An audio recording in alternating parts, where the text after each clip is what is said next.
Depuis la vidéo, beaucoup de choses ont changé dans ma vie en bien. Je dors plus par terre dans le froid, je dors sur un matelas. Ça te dit de vivre une journée différente des autres? Oui, je veux. On ira au coiffeur, ensuite on va acheter des vêtements et à la fin on ira manger. J'étais prête à tout pour le voir, vraiment. Parce que ce que j'ai fait pour lui, c'est avec ma communauté. On a pu l'inscrire à l'école, on a pu changer sa vie. Il était déscolarisé. Il était déscolarisé. Il travaillait déjà à son jeune âge dans la rue. Exactement. Et en fait, moi, quand je l'ai vu, je me suis vite reconnue en lui. Je me mets en fait de côté, par exemple, je marche, je vais trouver une personne dans le besoin, je me mets un peu à l'écart et je vais regarder un peu est-ce que cette personne, elle est, si je me permets de dire ça, si elle est un peu lucide, si elle elle consomme rien sur le moment, parce que ça peut être dangereux pour moi. Et après, je l'approche, s'il n'y a pas toutes ces choses, je parle avec elle et si je vois qu'elle a envie de s'en sortir, je lui propose la journée d'évasion. Pourquoi une personne que tu as aidée a voulu te poursuivre en justice? La première chose que je fais, je l'appelle, je me rappelle encore. Je dis « Hassan, on va changer ta vie, on t'a récolté la somme de 40 000 €. Et je pense que c'est l'erreur que j'ai faite. J'aurais jamais dû...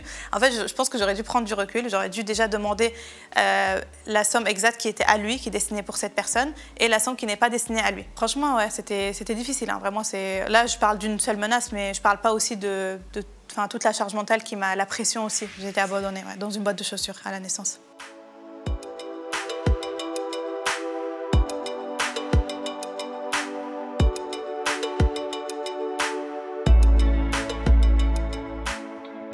Bonjour Aya. Bonjour. Comment vas-tu? Ça va et toi?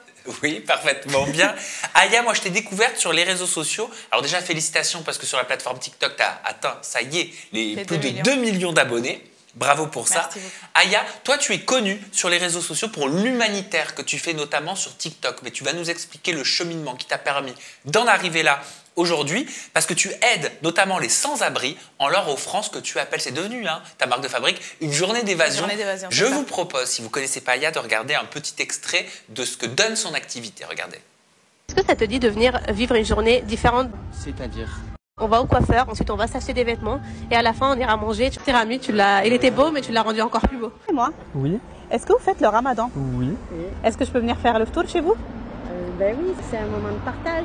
Bienvenue chez nous. Bienvenue à la maison, Aya. Je suis contente de vous rencontrer. Merci beaucoup. Aya m'a annoncé grâce à votre don et je pourrais rester quelques mois plus à l'hôtel. Vous savez que vous pouvez changer ma vie. Depuis la vidéo, beaucoup de choses ont changé dans ma vie en bien. Je dors plus par terre dans le froid, je dors sur un matelas. Est-ce que ça te dit de vivre une journée différente des autres? Oui, je veux.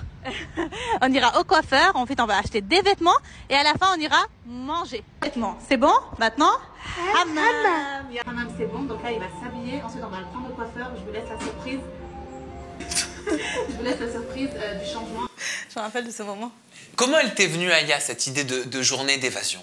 L'idée, en fait, elle m'est venue, je pense, quand j'ai vu l'impact de TikTok déjà, ouais. Quand on était toujours sur nos téléphones, mais quand je suis aussi arrivée en France. Parce que, tu vois, quand j'étais au Liban, on parlait souvent de la vie ici, on me dit tu verras, c'est trop bien et tout. Bon, je dis pas que c'est pas bien, j'aime beaucoup ma vie ici, mais c'est vrai que quand je suis arrivée, la première chose en tout cas qui m'a tapé à l'œil, c'était de voir autant de personnes délaissées à la rue. Et je me disais toujours, tu vois, c'était vers 15 ans quand je marchais, je me disais, j'aimerais beaucoup savoir leur histoire. J'aimerais beaucoup voir, tu vois, s'ils étaient transformés, comment ils vont être, à quoi ils vont ressembler.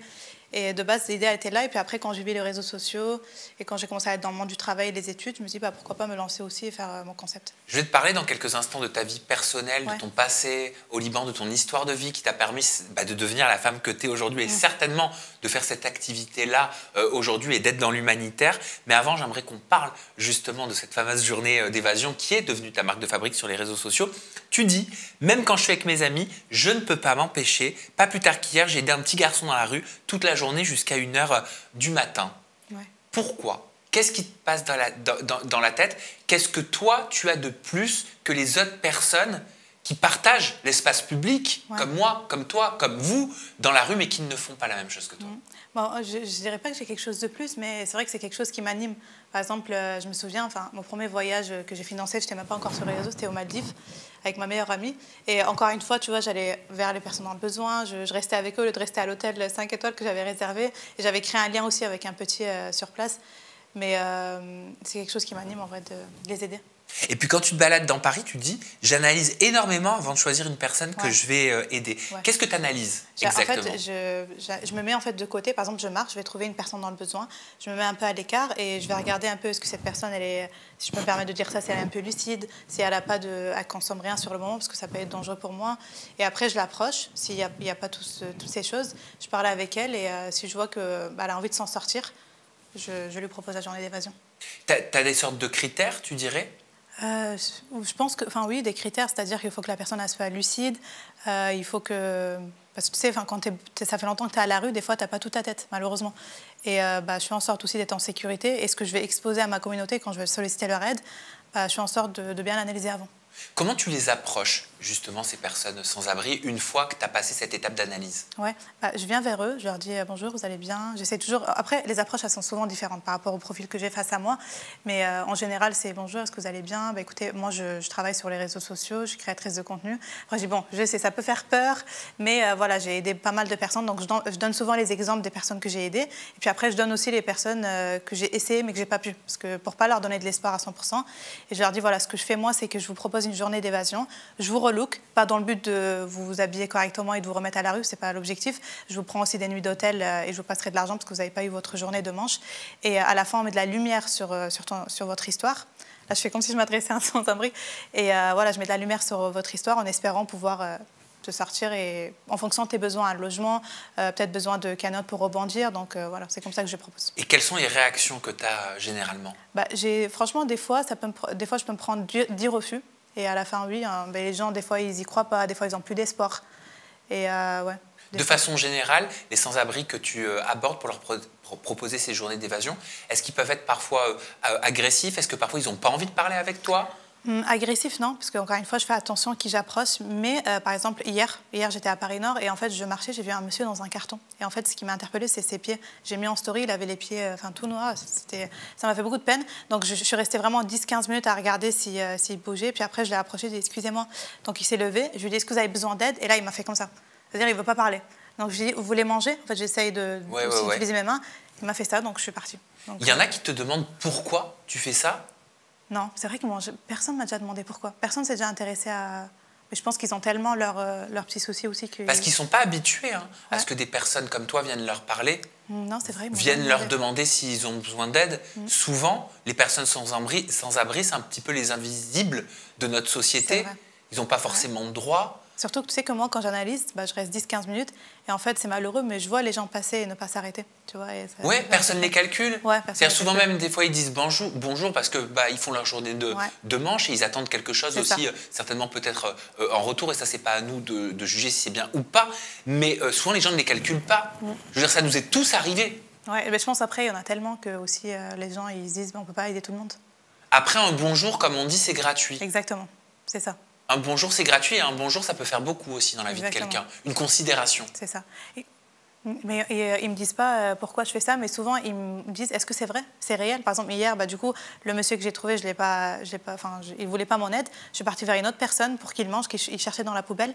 Et il m'a regardé, il m'a dit c'est sincère ce que vous dites? Je dis oui, je vous invite au restaurant, venez. Donc souvent, ils me disent est-ce que c'est vrai? Est-ce que c'est réel? Vous êtes l'ange gardien? Ils me disent des fois, Laura, c'est une dame que j'ai aidée, elle m'a appelée l'ange gardien. Donc, voilà. Oui, ils n'y croient pas. Oui, ils n'y croient pas. En fait. Et tu leur expliques cette histoire des réseaux sociaux, on va en parler aussi, on va l'aborder. Tu leur fais signer des droits d'image, comment ça se passe? Avant, je ne faisais pas signer des droits d'image parce que j'étais hyper inconsciente. Mais avec le temps, je leur explique. Je leur dis malheureusement qu'on est exposé. Je ne veux pas apporter de jugement sur toi, mais je peux avoir des mauvaises expériences. Donc moi, je préfère pour ma sécurité te faire signer un papier que tu veux être filmé. Et puis après la journée, elle se fait fluide. Je dis à la personne, imagine que je suis ta pote, on va discuter et après, directement, le feeling, il se passe correctement. Et donc, tu partages un repas, par exemple, avec eux? Ouais, je partage le repas. Comment tu crées du lien avec eux?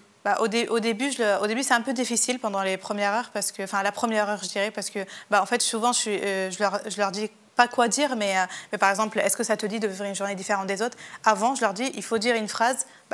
Qu'est-ce que tu penses à ce moment-là quand je t'évoque cette phrase-là? Mais il faut qu'elle soit aussi un peu touchante pour que les gens, parce que les premières secondes, c'est les plus importantes.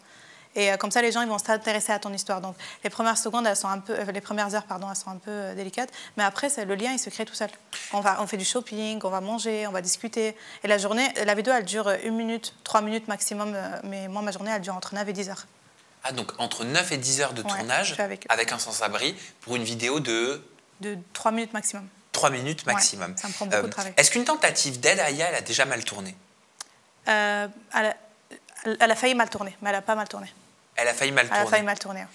Est-ce que tu fais référence à un jeune sans-abri qui n'avait pas mangé pendant 48 heures, qui te dit qu'il a perdu ses parents, qu'il a nulle part où aller? Tu lui proposes donc cette fameuse journée d'évasion, et pourtant par la suite, je crois que tu découvres... J'apprends que c'était faux, ouais. Ouais, que cette personne sans-abri te ment. Ouais, bah en fait, pour te dire, ce jour-là, j'étais en jour off. Donc, je prends du temps un peu pour moi parce que j'étais vraiment très fatiguée.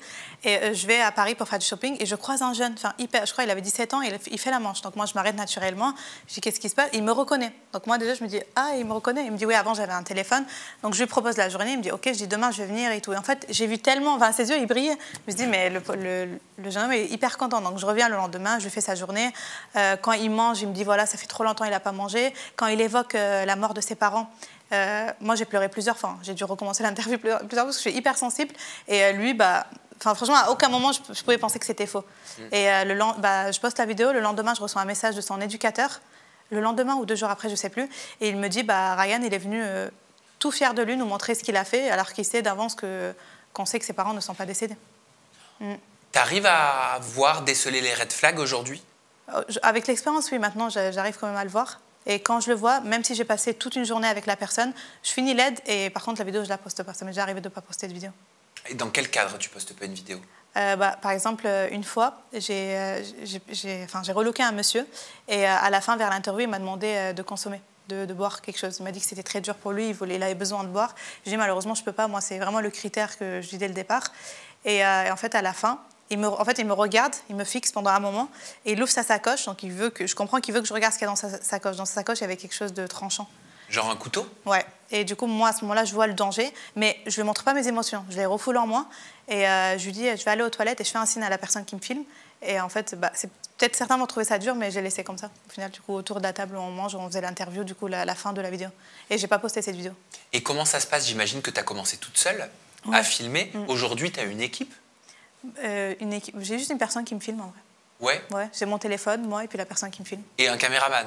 Ouais, la personne qui me filme, ouais, le caméraman. D'accord, enfin, la personne qui fait le caméraman. Voilà, c'est ça, exactement. J'imagine. Ça change quelque chose de quand tu crées toute seule ce contenu? Oui, franchement, ouais, ça allège un peu. Ça allège un peu plus. On va dire maintenant. En fait, ce que j'ai surtout, je trouve, c'est la communauté aujourd'hui. La communauté, elle me fait confiance et ils se mobilisent beaucoup plus. Donc, ça change surtout le suivi de ces personnes que j'aide. Aujourd'hui, j'ai plus de réussite alors qu'avant, il y avait des fois, on s'arrêtait malheureusement sur un relooking. Je ne pouvais pas faire plus. Quel est le lien, justement, parce que tu parles de cette communauté, de l'aide de ta communauté en lien avec ces journées d'évasion que tu fais vivre à des sans-abri sur ton compte TikTok. Comment elle t'aide, cette communauté? Comment elle contribue à aider ces sans-abri? Quand je poste la vidéo, déjà, je mets en story à l'avance. Donc, on a de l'interaction, on échange sur... Déjà, eux, ils m'aident mentalement. Ils vont me dire, j'espère que ça a été. Par exemple, le sans-abri avec qui je suis, il a tellement de soucis, il ne va pas me dire, ça va, c'était pas trop dur pour toi. Alors qu'en vrai, c'est une charge mentale. Donc, quand je mets une story à la fin de la journée, ils me demandent comment est-ce que je vais.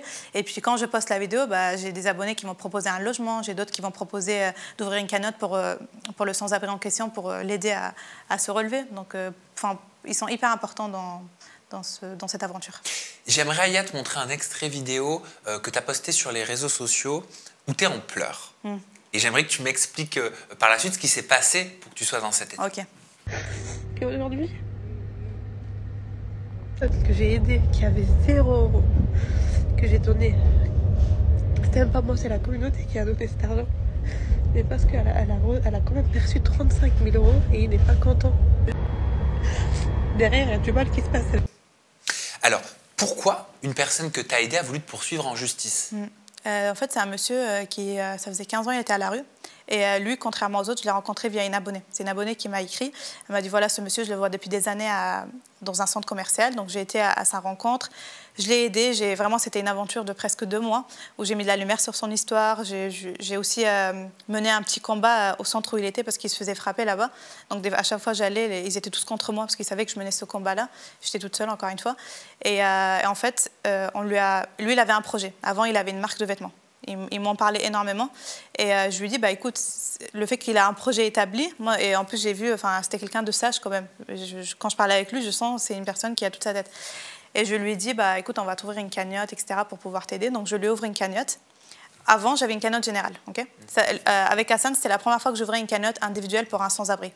Et non, en fait, j'ai pas ouvert une cagnotte individuelle, mais en vrai, le chemin qu'elle a pris, c'est comme si elle est devenue individuelle pour lui. Donc moi, c'était une générale. Je poste la vidéo et j'ai écrit en description, ceux qui souhaitent contribuer ou aider Hassan, vous précisez ce dont il est pour Hassan. Parce qu'avant, la cagnotte d'avant, en fait, elle me permettait d'aider en général les sans-abri. Ok, donc c'est la contribution de ta communauté pour te permettre. Exactement. Parce que sinon, ce serait de ta propre poche. Parce poche. qu'avant, je le faisais avec ma propre monétisation de TikTok. Mais avec le temps, plus j'avais des abonnés, moins j'étais payée. Et moins je pouvais offrir, parce qu'une journée, elle me coûte entre 300 et 350 €. C'est marrant, ça, ce que tu dis. C'est-à-dire qu'en fait, plus tu as eu d'abonnés, plus tu as eu de popularité, moins la plateforme TikTok te rémunérait. Exactement. Moi, mon RP, avant, il était à 90 centimes. Aujourd'hui, il est à 20 centimes. Donc, une vidéo de 1 million, avant, j'étais payée... des fois 600 €. Aujourd'hui, je suis payée même pas 120 €. Et oui, parce qu'en fait, tu deviens plus rentable pour la plateforme parce qu'ils doivent te payer donner plus de pourcentage. C'est ça. C'est incroyable ça. Ouais, mais c'est un autre sujet. C'est un autre sujet. Désolée, des fois, je parle un peu de tout. Et en fait, du coup, voilà. Du coup, la cagnotte, 35 000 €, tu demandes à ta communauté de marquer pour Hassan. Exactement. Donc moi, je poste la vidéo, j'ouvre la cagnotte et je dors. Le lendemain, je me réveille. Il faut savoir comment je me connecte jamais sur la cagnotte. Même quand elle était avant même Hassan, je ne savais même pas le montant qu'il y avait dessus. Dès que, par exemple, j'avais des factures, j'envoyais à la plateforme, ils me remboursaient ou quoi. Et en fait, ce jour-là, je me dis, bon, allez, il y a eu beaucoup de mails, genre, un tel a fait un don, un tel a fait un don. Je me connecte et je vois 40 000 €. Moi, je suis hyper choquée, je suis contente pour lui. Et la première chose que je fais, je l'appelle, je me rappelle encore. Je dis, Hassan, on va changer ta vie, on t'a récolté la somme de 40 000 €. Et je pense que c'est l'erreur que j'ai faite. J'aurais jamais dû, en fait, je pense que j'aurais dû prendre du recul. J'aurais dû déjà demander la somme exacte qui était à lui, qui est destinée pour cette personne, et la somme qui n'est pas destinée à lui. D'accord, mais en fait, toi, tu t'es empressée, tu étais contente, tu as passé un coup de fil, donc tu as donné une information. J'étais hyper contente, vraiment.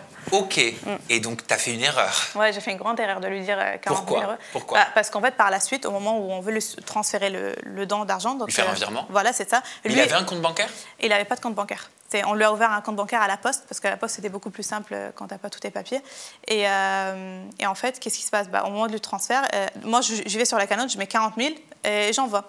Et je reçois un mail quelques heures après qu'il a été refusé. Je dis, pourquoi? Il me dit, oh, mais il faut nous envoyer les justificatifs. Donc là, je dis à Hassan, envoie-moi, lui, vu qu'il voulait créer une entreprise, il m'a envoyé tous les documents. Donc, du coup, au total, c'était 40 000. Je renvoie à la plateforme et la plateforme me répond que avant de poster cette vidéo-là, avant qu'il y ait les dons où c'est écrit, ce don est pour Hassan, il y avait déjà une certaine somme qui n'était pas destinée à lui, qui était entre 4 000 et 5 000. Voilà. Après, j'ai vraiment pas les chiffres exacts, mais à peu près.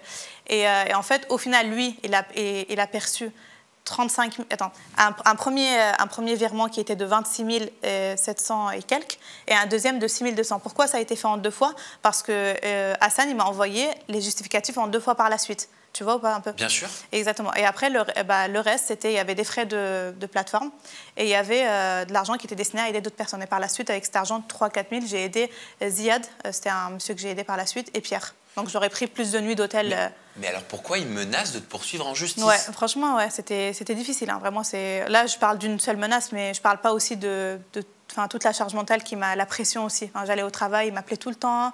Une fois, il m'a envoyé un vocal me dire qui va prendre la parole, qui va faire fondre mes abonnés, qui va m'envoyer en justice. Et un jour, j'étais au travail. Et moi, ça mettait une pression. En fait, je savais que j'avais rien fait, mais je ne sais pas comment t'expliquer. J'avais quand même une pression parce qu'ouvrir une cagnotte, c'est très difficile en vrai aujourd'hui. Tu ressens beaucoup de charges sur ton dos. J'étais au travail et je reçois un appel, donc je décroche. Et là, il me dit, oui, bonjour, je suis l'avocat de M. Hassan. Je fais, OK, qu'est-ce qui se passe? Ouais, et il me dit, en fait, déjà, je voulais savoir pourquoi tu n'as pas ouvert une cagnotte pour Hassan et pourquoi c'était une cagnotte générale. J'ai dit, mais en fait, moi, en fait, à ce moment-là où je le fais, je pense pas à tout ça. Je me dis juste, je vais aider ce monsieur. Je savais même pas que la cagnotte allait monter.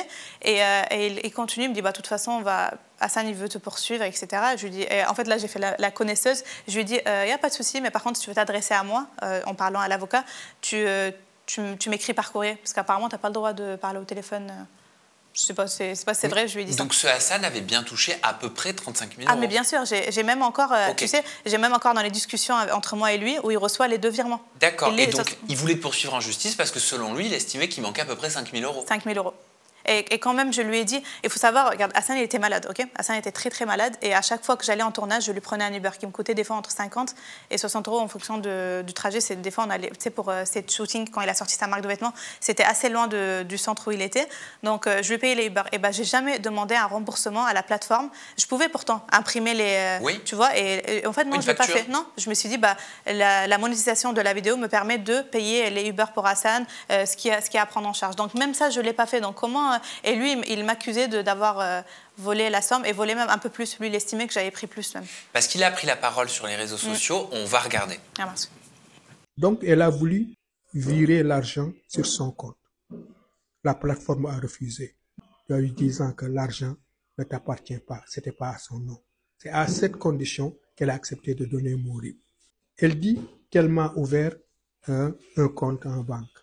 Elle ne connaît même pas ma banque. Il n'y a pas une seule chose que je vous dis qui n'a pas de source. Je n'ai pas porté plainte contre elle. J'ai voulu plainte contre la plateforme pour qu'il publie les liens.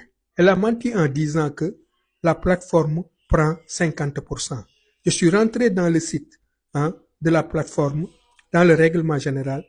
Au-delà de 10 000 €, la plateforme prend 1,5%.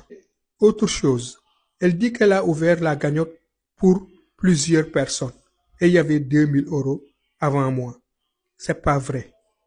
Une cagnotte ne peut pas être ouverte pour un collectif. Chaque cagnotte doit être nominatif. Comment tu as réagi quand tu as découvert cette vidéo sur les réseaux après tout ce que tu avais fait? J'ai pas tout regardé. Je me suis arrêtée à un moment où... En fait, j'ai vu des rediffs et je me suis arrêtée à un moment où il dit cette petite, en me désignant de cette petite. Mais là, du coup, je découvre tout, mais... Ah, tu l'avais pas vu? Non, j'avais pas tout vu. Okay. J'avais regardé quelques extraits, mais pas tout vu. Ça te fait quelque chose? Aujourd'hui? Oui. Non.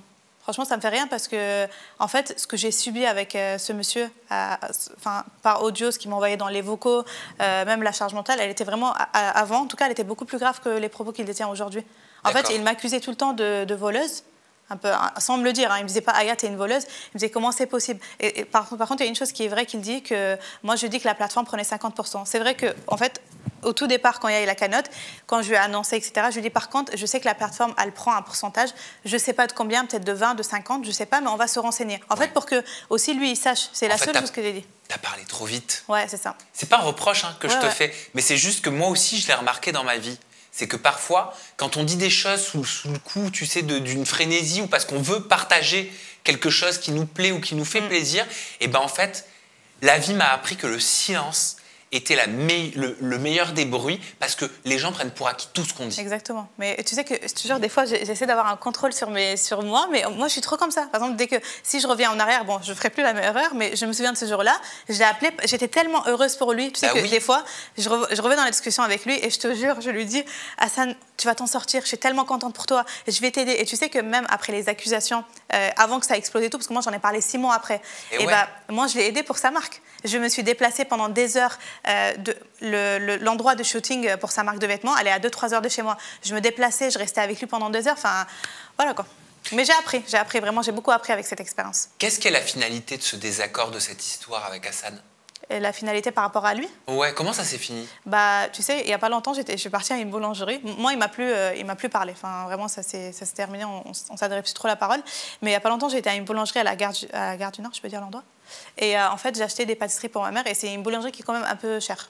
Voilà, il faut avoir un peu, enfin assez cher quoi. Et la sécurité me reconnaît et il me dit, il me félicite et après il me dit, tu vas pas me croire. J'ai dit, qu'est-ce qu'il y a? Et il m'a dit, hier il y avait Hassan avec un costume et il est venu, il a dévalisé la boulangerie. Et moi je lui ai dit, mais vraiment je suis contente pour lui parce qu'au final, moi ce que je voulais vraiment, mon attention qui est au fond de moi, c'était vraiment de l'aider. Moi en fait, aider les gens ça m'anime. Donc après, si je dois payer et si je dois en apprendre, bah là, j'ai appris beaucoup de choses avec cette expérience. Mais mon principal but avec ma communauté était de l'aider. On a réussi. Il est plus à la rue. Est-ce que ça t'a déçu quand même malgré tout? Est-ce qu'il n'y a pas eu des moments où tu t'es dit, franchement, ça me fout les boules parce que j'ai tout donné, j'ai donné de mon temps, j'ai donné de ma vie, j'ai donné de mon énergie, j'ai donné de mes vibrations, de tout. Et c'est comme ça que je suis remerciée? Si, vraiment, j'ai voulu même arrêter les réseaux sociaux. Je te parle quand c'est vraiment arrivé. Hein. Et en fait, après, j'étais vraiment, je dirais pas en dépression. Je pense qu'il ne faut pas utiliser ce mot à n'importe quel moment. Mais j'étais très, très affectée par cette situation. En état peut-être dépressif. Ouais, c'est ça. Et en plus, j'en ai pas parlé. Je voulais pas en parler parce que ça reste une personne âgée. Et ça reste une personne avec qui j'ai mis beaucoup d'énergie, beaucoup de temps. Je me dis, Aya, aujourd'hui, tu prends la parole, sa marque ne va pas fonctionner. C'est très dur de voir quand on est sali et qu'on se tait, qu'on reste dans le silence. Ça démange. On a envie de crier tout ce qu'on sait, tout ce qu'on a envie de dire. Mais parfois, ça ronge. Là, on se comprend, je te jure. Et je me retenais. Des fois, je mettais des petits pics en story. Si vous savez ce que je suis en train de vivre et tout, ils me disent, mais parle, mais je parlais pas. Et il faut savoir que je voulais arrêter, sauf que j'ai eu une très belle expérience parce qu'il y a un garçon qui s'appelle Charles, qui travaille pour une asso. Et il m'a proposé de faire un voyage humanitaire. C'était, je pense, un mois après. Hein. Donc j'ai été au Bénin, j'ai fait une très belle, j'ai vécu un très beau voyage. Ça m'a ressourcée. Et quand je suis revenue, bizarrement, je voulais encore arrêter les réseaux sociaux. Ça m'a fait du bien, mais pas assez. Et en fait, après, j'ai été au Maroc en mode voyage. Là, je vais avec ma copine, je kiffe. Et le deuxième jour, j'ai rencontré un petit enfant, en fait, qui faisait la manche dans la rue, il s'appelle Abdallah. Et là, je te jure, laisse tomber. C'est tout un chamboulement. Je voulais pas du tout arrêter les réseaux sociaux. C'était la rencontre de ma vie, quoi. Abdallah, c'est une sacrée rencontre. Ouais. Dans ton histoire personnelle, mais aussi dans ton histoire de créatrice de contenu. Ouais. Raconte-moi cette fameuse rencontre avec Abdallah. Qu'est-ce qu'il représente pour toi, ce petit garçon? Comment tu l'as rencontré? Qu'est-ce que tu as fait pour lui? Qu'est-ce que j'ai fait pour lui? C'est avec ma communauté. On a pu l'inscrire à l'école. On a pu changer sa vie. Il était déscolarisé. Il était déscolarisé. Il travaillait déjà à son jeune âge dans la rue. Exactement. Et en fait, moi, quand je l'ai vu, je me suis vite reconnue en lui. Je vais dire un truc, bon, peut-être qu'on va me juger, mais c'est pas grave. Il faut savoir que moi, quand j'étais au Liban, avant, je volais. Ça m'est déjà arrivé c'est chaud de dire ça, mais ça m'est déjà arrivé de voler dans un petit hanout, dans une petite épicerie, pour les prendre et courir les donner à ma soeur et mon frère pour qu'ils mangent. En fait, je te jure, ça me faisait trop du bien de les voir manger et être heureux. Après, moi, je mangeais pas. Hein. Et en fait, quand j'ai vu ce petit, maintenant j'ai arrêté, hein, je tiens à le préciser, vraiment, c'est plus du tout mon cas. Mais quand j'ai vu ce petit qui, là, il court à droite, à gauche, s'il te plaît, est-ce que tu peux me ramener à manger, tu peux me donner de l'argent, tout ça pour sa famille, je me suis dit, mais ça, c'est moi quand j'étais petite, en fait. Vraiment, je me suis trop reconnue en lui. Et après, je l'ai pris, on a mangé ensemble, on a déliré. On l'a pris à la piscine, on a appelé sa mère pour le prendre à la piscine le lendemain. Et après, il y a un lien, tu vois. Il y a un lien, je pourrais pas t'expliquer, quoi. Et les parents, ça leur posait pas problème, ils t'ont laissé ça. Ça gênait pas, tu vois, qu'une personne inconnue s'occupe de leur enfant quelque part? Si, j'ai eu pas mal d'histoires avec la grand-mère, enfin celle qui l'a adopté, non. Enfin, elle n'a pas adopté, mais avec qui il vit. Il a quel âge, ce petit Abdallah? Il a 9 ans. Aujourd'hui, il a 10 ans, ouais. Il a 10 ans. Mais par contre, la maman, elle est rentrée un peu dans du chantage. J'ai aussi revécu une expérience avec elle. En fait, pour le voir, je devais lui donner de l'argent. Si je lui donnais pas de l'argent à la mère, je pouvais pas le voir. C'est-à-dire, elle te demandait de l'argent? Ouais.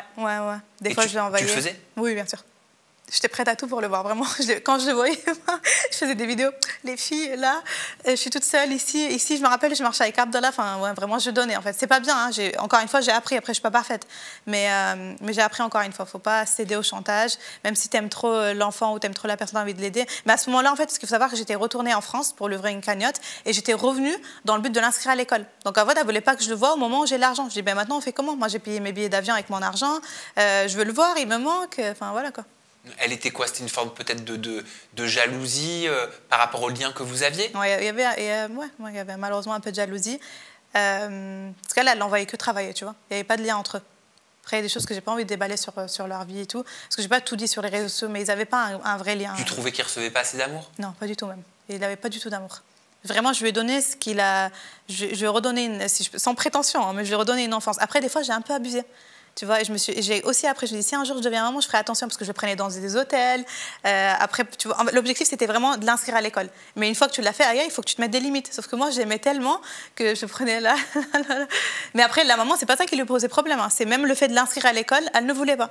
Puis à la fin, on a réussi à trouver un arrangement. Aujourd'hui, ça va beaucoup mieux avec la mère. Tu vois, Et il est scolarisé aujourd'hui? Ouais, il va à l'école, il finit à 16h. Après 16h, je suis désolée de le dire, mais il va quand même encore travailler. Ça, j'ai pas pu le changer, tu vois. C'est très dur de changer l'éducation. Et tu continues de le voir, ce petit? Ouais, on s'appelle presque tous les 2 jours. Et là, je comptais partir le voir en avril, fin avril, là, pour mes vacances, mais à voir.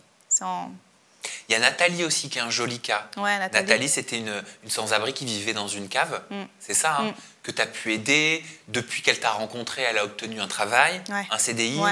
Elle dort dans un lit, sur un matelas, elle le dit elle-même.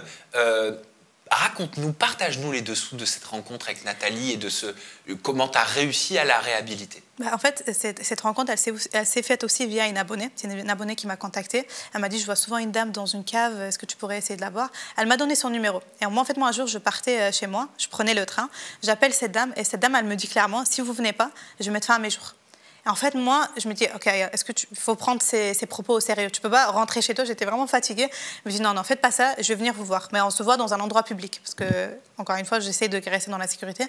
Et je l'ai vue dans son restaurant où elle travaillait il y a 10 ans. Donc ça m'a beaucoup touchée. Elle me disait, regarde, ça, c'était mon collègue. Ça, je travaillais ici, mais tout s'est effondré du jour au lendemain. Je me souviens plus trop de son histoire, mais si, elle avait fait des mauvaises rencontres. Enfin, ses amis profitaient de son argent, elle a chuté et elle a fini son logement, donc elle dormait dans une cave. Sauf que même de cette cave-là, ils voulaient l'expulser. Du coup, moi, j'ai mis de la lumière sur son histoire. Au bout de quelques jours, je lui ai trouvé un appartement beaucoup trop loin de là où elle était. Elle habitait à Montreuil et puis je l'ai trouvé à Nantes. Et après, j'ai loué une voiture. Je me souviens le jour où j'ai loué cette voiture et je suis venue avec mon ami pour la récupérer. Je ne l'ai pas trouvée. Je lui ai dit, s'il te plaît, à 8h. Moi, je m'étais levée à 6h. 8h, il faut que je te trouve ici. Donc, je rentre. Je me souviens, je fais Nathalie. Tu sais, quand tu as une voix un peu, tu es tout stressée. Nathalie, je la vois pas. Je dis, mais elle est où? Et en fait, je continue. Elle était tout au fond de la cave. Et en fait, elle avait bu la veille. Et mon ami me dit, Aya, tu peux pas prendre ça en charge. Tu vois, quand il me dit ça, je dis non, je te permets pas de dire ça. En fait, c'est parce qu'un sans-abri, quand il a un changement aussi, tu vois, même si c'est un changement positif, il y a des émotions qui jouent. Donc elle, je pense qu'elle a bu pour oublier. Et on a attendu quelques heures pour que ça redescende. Et après, on a pris la route. Et après, ça s'est fait petit à petit. Et après, je l'ai revue quelques mois après. Elle avait son CDI, elle avait plus de tics, elle avait des tics, elle faisait ça tout le temps. Je ne sais pas si c'est lié à l'alcool, mais quand elle parle, elle faisait ça tout le temps. Et maintenant, elle a plus de tics, tout a changé. Enfin, vraiment, c'est incroyable. Et tu la vois encore? Aujourd'hui, non, je la vois. Mais j'ai un échange avec elle. Ça fait je ne vais pas te mentir, te dire oui. Ça fait très longtemps que je ne l'ai pas vue. Et je crois la dernière fois que je l'ai vue, c'était il y a 9 mois maintenant. Je l'ai vue dans un très bon état, ça m'a rassurée. Donc voilà. Tu es très soutenue, Aya, sur les réseaux sociaux. Beaucoup trouvent que ce que tu fais, c'est parfois ce que devrait peut-être même faire l'État français, c'est-à-dire aider les personnes sans abri qui font partie de cette république-là. Mais il y a aussi des personnes, j'ai pu voir des petites critiques ou des non-compréhensions en lien avec la monétisation, l'argent, TikTok. Donc j'aimerais bien te laisser l'opportunité d'y répondre. Je te jure, s'ils savaient. En mode, est-ce qu'on peut te reprocher, tu vois, c'est une question que je voulais te poser, est-ce qu'on peut te reprocher de gagner de l'argent avec des vidéos qui viennent en aide aux plus démunis? Franchement, en vrai, peut-être avant, mais même avant, non, parce que en fait, avant, j'utilisais cette monétisation pour aider. Donc, comment tu peux reprocher à une personne? En fait, ce que je dis souvent aux gens, parce que des fois, on me le reproche. On me dit, par exemple, une fois, j'étais en vacances, j'étais en train de bronzer, et il y a une personne qui est venue me dire, c'est ça que tu fais avec l'argent de l'humanitaire? J'ai dit, mais what? Moi, je travaille à côté de mes réseaux. Et en fait, attends, excuse-moi, je suis un peu perdue. Ouais, non, mais ça a dû te toucher. Ouais, ça m'a touché, bien sûr. Vraiment, ça m'a touché qu'il dise ça. Et avant, oui, j'étais payée, comme je t'ai dit, sur 1 600 000, mais cet argent-là, ces 600 €, ça me permettait de réinvestir dans une autre journée. Et aujourd'hui, il y a la cagnotte, des fois, les gens ils vont faire des dons, donc ça me permet d'aider, mais je n'ai pas une monétisation. Avant de faire l'humanitaire aussi, il faut savoir que je faisais des pranks, des challenges, pour arriver à là où j'en suis aujourd'hui, et je gagnais beaucoup plus d'argent. Je mettais beaucoup moins d'énergie. Mais je n'étais pas autant épanouie qu'aujourd'hui. Parce que pour moi, aider, ça m'épanouit. Mais ça, c'était vraiment un sujet que je voulais aborder avec toi parce que ça m'a fait réfléchir, tu vois. Et c'est pour ça que je voulais dire, pourquoi est-ce qu'il serait plus mal vu de gagner de l'argent avec des vidéos qui aident des SDF versus des vidéos, des tutos beauté, des pranks ou autres? Est-ce que c'est parce qu'il y a une connotation dans la tête des gens bénévolat associatif qui fait que si tu fais des vidéos qui viennent en aide aux SDF, tu ne pourrais pas gagner toi aussi ta vie avec cet argent-là? Ouais. Ou peut-être que certaines personnes, ils se disent que ces personnes-là ont déjà une vie difficile et toi, tu viens t'amuser à te faire de l'argent sur leur dos. Mais le truc, c'est que, encore une fois, moi, je ne suis pas en train de filmer, tiens, je te donne 1 €, je te filme. Non. En fait, je fais un relooking pour avoir l'interaction et la concentration des gens et pour mettre de la lumière sur l'histoire. Et il y a eu des vrais suivis. Ça veut dire, si depuis des années, je fais ça, il n'y a pas de suivi, ok. Mais non, je ne peux pas comprendre les jugements d'aujourd'hui. Parce qu'aujourd'hui, vraiment, j'ai fait des vrais suivis. Donc, si aujourd'hui, on me juge, je me dis, c'est pas grave, on me juge. Mais dans le fond, je ne comprends pas, tu vois. Et toi, tu travailles donc à côté? Ouais, je travaille, ouais. Des réseaux, tu bosses dans quoi? Dans un lycée. Ah, dans un lycée? Ouais, avec des jeunes. Tu fais quoi? Je suis... je ne voulais pas trop dire, dans un lycée. Ah, ouais. Ok, d'accord. En fait, j'ai fait une licence de psycho. Ouais. Je suis arrivée en France, j'ai fait une classe aménagée pour apprendre le français, j'ai fait un bac pro. C'est la meuf, elle te raconte sa scolarité alors que tu m'as pas demandé. Et j'ai fait une licence de psycho, j'ai pas eu de master. Donc c'est là que je me suis lancée sur les réseaux. Je me dis, ok, ils veulent pas me donner un master alors que j'ai une très bonne note dans ma licence. Et ben je vais mener mon propre master sur les réseaux sociaux. Et je peux arrêter de travailler, mais je préfère avoir quand même. Je travaille 3 jours dans la semaine au lycée et le reste, je suis en tournage. Ouais, sacrée vie quand même. Ouais, mais j'aime trop. Mais il y a quand même un truc dans ta vie que je décèle, c'est que il y a les autres. Les autres Le lycée, des jeunes, les sans-abri, t'es tourné vers l'autre. Ouais, c'est vrai. Vers l'humain. Ouais, c'est vrai. Vers une forme de pédagogie, peut-être, d'accompagnement. Ouais, c'est vrai. En tout cas. Ça m'anime vraiment. Bah oui, pourquoi? Pourquoi peut-être, je pense que chacun a une histoire et je pense que c'est lié aussi à mon histoire. Parce que toi, donc, t'es arrivé en France, peut-être en 2015, il y a une dizaine d'années. Ouais, c'est ça, il y a une dizaine d'années. Avant ça, tu vivais au Liban. Je vivais au Liban, ouais. Voilà. J'ai vu que tu avais été abandonnée par ta maman. Ouais, c'est ça. J'ai été abandonnée dans une boîte de chaussures à la naissance. Ah, c'est pour ça que j'ai vu sur les réseaux sociaux que tu parlais de la couleur rose qui te rappelle une boîte de chaussures. Ouais, c'est ça. Bah là, tu vois, il y a plein de roses, ça me rappelle. Dès que je suis rentrée, j'ai pensé à la boîte de chaussures.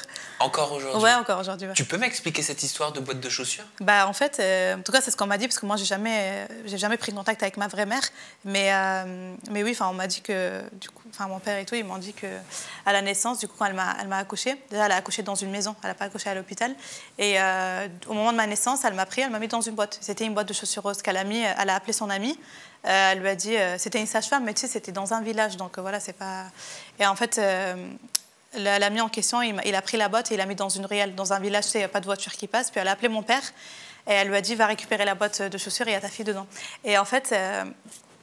moi, celle qui m'a éduquée s'appelle Rokhaya. Du coup, c'est ma mère. Enfin, moi, je considère que c'est ma mère.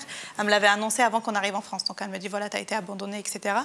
Et au moment où elle me l'annonce, en fait, je ne me suis pas permise de ressentir des choses. Ça veut dire que j'ai vite refoulé mes émotions et j'ai cherché à protéger Rokhaya en question. Donc ta mère. Ouais, voilà, c'est ça. Mais du coup, après, par la suite, ça s'est ressenti sur plusieurs choses. Et aussi, un jour, mon père, attention, il ne faut pas lui en vouloir ou quoi, mais je l'aime beaucoup. Mais un jour, moi, je bavardais beaucoup en cours quand je suis arrivée en France. Et un jour, il est parti à une réunion parents-prof où on s'est plaint de moi, et elle parle beaucoup, etc. Et sur le chemin, je me souviens encore, tu vois, il était là, moi j'étais là, je marchais. Et en fait, il m'a regardé et il m'a dit, la première larme que j'ai versée, c'était le jour où je t'ai vu dans cette boîte de chaussures roses, tu vois. Donc cette boîte de chaussures roses, elle est souvent revenue. Mais après, il n'est pas méchant aussi, tu vois, il est à l'ancienne génération, il voulait que je réussisse à l'école, ça lui tenait à cœur. Et ouais, voilà, l'histoire de la boîte de chaussures. T'avais quel âge quand t'as été mise dans cette boîte de chaussures roses? À la naissance. Ah, vraiment à la naissance? Ouais, elle venait d'accoucher, ta mère biologique? Ouais, c'est ça. Que t'as jamais connue? Que j'ai jamais connue. J'ai connu en photo sur Facebook, j'ai fait mes recherches et aujourd'hui elle a un enfant. Et ça peut paraître méchant, mais je me suis déjà dit, je veux pas qu'elle l'abandonne, tu vois. Mais je me suis déjà dit, mais pourquoi lui, il est avec elle, elle fait des montages, tu sais, genre des cœurs et tout avec lui. Et moi, genre, tu m'as laissé, enfin, pourquoi? T'as déjà essayé de reprendre contact avec elle? Une fois, bon là, il y a des gens, ils vont apprendre beaucoup de choses. Une fois, je lui ai écrit hi. Hi, c'est genre salut. Et en fait, il faut savoir que moi, quand je suis arrivée en France, j'ai changé mon prénom. Tu vois, j'ai dit, du jour au lendemain, j'ai dit à tout le monde, vous arrêtez de m'appeler. Tu veux pas le dire? Non, je veux pas le dire. C'est un dead name. Je veux pas, ça me donne des frissons quand je le dis. Et vous m'appelez Aya, tu vois. Et je pense qu'indirectement, j'ai voulu me détacher de cette histoire. Je voulais tu vois, je voulais une nouvelle identité. Une nouvelle vie. Exactement. Et donner un sens à tout ça. C'est pour ça qu'aujourd'hui, je fais les réseaux, parce que ce que je fais, ça me donne un sens. Et en fait, quand je lui écris hi, je pense qu'il n'y a pas de photo, il y a Aya qui m'écrit, je pense qu'elle n'a pas deviné. Du coup, elle a envoyé un point d'interrogation. Du coup, je l'ai vite bloqué. Ah ouais, t'as eu peur, en fait, peut-être de l'interaction. Ouais, j'ai eu peur de mes émotions aussi. Ouais. Et donc, t'es pas allé plus loin dans la démarche? Non. Des fois, ça m'arrive de... Tu vas trouver sur la barre de recherche son nom. Je regarde et puis c'est tout, tu vois. Après, je tiens aussi à dire que la femme qui m'a éduquée, Rokhaya, vraiment... Elle a essayé de me donner au maximum ce que j'ai pas eu, tu vois. Mais ça n'enlève pas, Mais ça n'enlève pas peut-être aussi non plus. Souvent, ce qui revient dans ces histoires d'abandon, c'est même s'il y a de la colère, même s'il y a de la haine, de l'incompréhension, tout ce que tu veux, mais il peut souvent y avoir ce truc de pourquoi. Ouais. Tu sais, quand même, qui est cette femme qui m'a mis au monde? Ouais. Des fois, je me pose dans ma chambre et tu vois, j'essaie d'imaginer à quoi elle ressemblait avant que je trouve son Facebook, tu vois. Puis des fois, moi, j'avais pris beaucoup de poids aussi à une période. J'ai perdu 25 kilos. Je me suis beaucoup... on dit pas forgé. Je me suis beaucoup mis dans la nourriture. Je mangeais pour combler mes émotions. Oui. Et en fait, j'ai jamais eu confiance en moi. Je me suis dit, c'est la personne qui est censée le plus t'aimer, donc ta mère, elle t'a mis dans une boîte de chaussures roses. Donc pour elle, ta valeur, c'est une boîte de chaussures roses. Alors comment toi, tu vas avoir confiance en toi? Comment toi, tu vas t'aimer? Ouais, je comprends. Tu vois? Mais après, Dieu merci, j'ai réussi quand même à travailler sur moi. Parce que je me dis, mais regarde, t'as de la chance. Il y a une maman incroyable qui t'a éduquée. J'ai un frère mais que j'aime beaucoup, qui me soutient tout le temps. Mes sœurs aussi, enfin voilà. Et donc Rokhaya, la maman qui t'a éduquée, qui est devenue ta maman, mais qui n'est pas ta mère biologique, c'était la compagne de ton père. Ouais, c'est ça. Parce que ton père t'a récupéré dans la boîte de chaussures. C'est ça? Tu sais il t'a dit combien de temps t'étais resté dans cette rue? C'est hyper dangereux. Non, il m'a pas dit. Et on n'a pas. Franchement, ça reste un sujet tabou. Ouais, c'est un sujet tabou à la maison. Et il est retourné en France. Il m'a donné à ses sœurs parce que du coup, sa sœur aussi, elle est un peu comme ma mère. La sœur de mon père, elle m'a un peu éduquée quelques années. Et après, mon père, il s'est marié. Et là, elle nous a récupérés, elle nous a éduqués. Et donc Rokhaya, tu l'as connue quand t'avais quel âge? J'avais 4 ans, 4-5 ans. Elle m'a récupérée à cet âge-là. Et toi, tu pensais que c'était ta maman biologique? Ouais, et elle me l'a annoncé avant qu'on arrive en France. Ça a été un choc? Ben, c'est ce que je t'ai dit, au moment où on me l'annonce, c'était un choc, mais j'ai directement voulu la protéger. Je lui ai dit, t'inquiète, on s'en fout d'elle et tout. Mais comment un enfant, il peut dire ça, tu vois? Je me souviens encore de cette scène. Et tu vois, on était à côté du balcon, elle me dit... et je lui dis, t'inquiète, c'est pas grave et tout, vraiment. Mais après, je l'ai vu. Après, quand je suis allée dans la chambre, j'ai commencé à pleurer, tu vois. Et tu retournes au Liban? Ouais, ça m'arrive, ça m'arrive. Depuis que j'ai connu le Maroc, je retourne au Liban. Mais depuis que j'ai connu Abdallah, je vais souvent le voir. Je préfère aller le voir aussi. Mais ça m'arrive aussi d'aller au Liban. Et tu vois, tu m'en parlais un petit peu en introduction, mais là, je vais me permettre de te rappeler cette déclaration que tu as faite. C'est au moment où tu arrives en France, tu dis « Quand je suis arrivée, j'avais en tête une certaine image de la France et j'ai été très choquée de voir de nombreux sans-abri, de la misère dans les rues. Cela a été très difficile pour moi. » Ouais, c'est difficile. Mais en fait... Je suis consciente de la chance qu'on a, parce que moi, je sais qu'au Liban, on devait payer l'école, on avait un costume rose, on devait le payer, c'était dur pour ma mère, du coup. Mais du coup, je suis consciente qu'aujourd'hui, l'école, c'est gratuit, mais je me dis, mais attends, s'ils peuvent financer l'école, pourquoi il y a autant de gens aussi dehors à la rue? Ça m'a vraiment étonnée. Par exemple, quand j'étais au Liban, on prenait un taxi. Au Liban, le taxi, souvent, il va dire « Regarde les routes ici, tu verras, en France, c'est le luxe, tu vois. » Et souvent, on me l'a tellement idéalisé que quand je suis arrivée ici, c'était quand même un petit choc. Oui. Tu pensais que tout était parfait, tu pensais que ça n'existait pas. C'est ça, exactement, au final, ouais. Merci Aya pour cette interview. C'était hyper agréable d'apprendre à te découvrir autrement, en toute intimité. Tu as fini ta licence de psycho? Oui, j'ai fini, j'ai obtenu ma licence. Et l'objectif, c'est quoi? C'est pas d'aller jusqu'au master, j'ai un autre objectif. Par rapport à ma perte de poids, j'aimerais aider ma communauté, mais ça arrivera. Ah, ok. Des petits projets. Tu vas proposer des journées Non, ça va. Je vais peut-être proposer. Je travaille sur un petit produit pour moi. Tu vois, pour essayer d'aider ma communauté, ouais. Ok, Aya, on te retrouve sur les réseaux sociaux. C'est ça. Ton compte Instagram, c'est aya avec 2a.lbns. Ton compte TikTok, c'est lbns.a. Et ton Snap, c'est aya avec 2a.lbns. Exactement, t'as tout donné. Bah ouais. Voilà. Venez nombreux. Bah franchement, merci. Merci à toi. Pour la qualité de cet échange. Merci à vous de nous avoir suivis, regardé, découvert peut-être. On se retrouve bientôt avec une nouvelle personnalité des réseaux et toujours des confidences en toute intimité. Vous prenez bien soin de vous et des gens que vous aimez. Bye bye.